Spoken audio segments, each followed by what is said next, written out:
बहुत पुराने समय की बात है। हिमालय की तलहटी में बसे वज्रगढ़ राज्य की सुंदरता की कोई तुलना नहीं थी। वहां के महल संगमरमर की तरह चमकते थे और जंगलों में झरनों का संगीत बहता था। लेकिन इस वैभव से भी अधिक सुंदर थी एक युवती, सौम्या। उसकी आंखें झील सी गहरी थी और उसकी आवाज वीणा की मधुर तान की तरह थी। लेकिन उसकी सुंदरता ही उसकी सबसे बड़ी बेड़ी बन गई थी। सौम्या कोटे की सबसे प्रसिद्ध नर्तकी थी। जब वो दरबार में नृत्य करती तो राजा से लेकर साधारण सैनिक तक सब मंत्रमुग्ध हो जाते।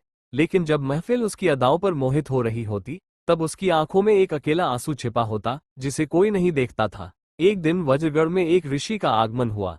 वे केवल साधारण संत नहीं थे, बल्कि ज्ञान के सागर और भविष्य को भांपने वाले दिव्य पुरुष थे।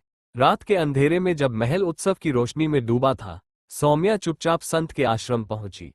उसकी आंखों में अजीब सी बेचैनी थी।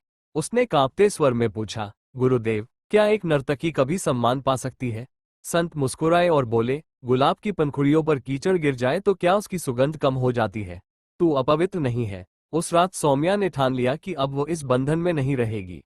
अगले दिन दरबार में नृत्य का आयोजन हुआ। लेकिन इस बार सौम्या ने राजा की आंखों में आंखें डालकर कहा, मैं अब और नाचूंगी नहीं। मेरी आत्मा को गुलाम बनाने का अधिकार किसी को नहीं है। राजा ने उसे बंदी बनाने का आदेश दिया। लेकिन तभी महल के द्वार पर सैकड़ों स्त्रियां खड़ी हो गईं। वे सब एक साथ चिल्लाईं, हम सौम्या के साथ हैं। स्त्रियां कोई वस्तु नहीं होती,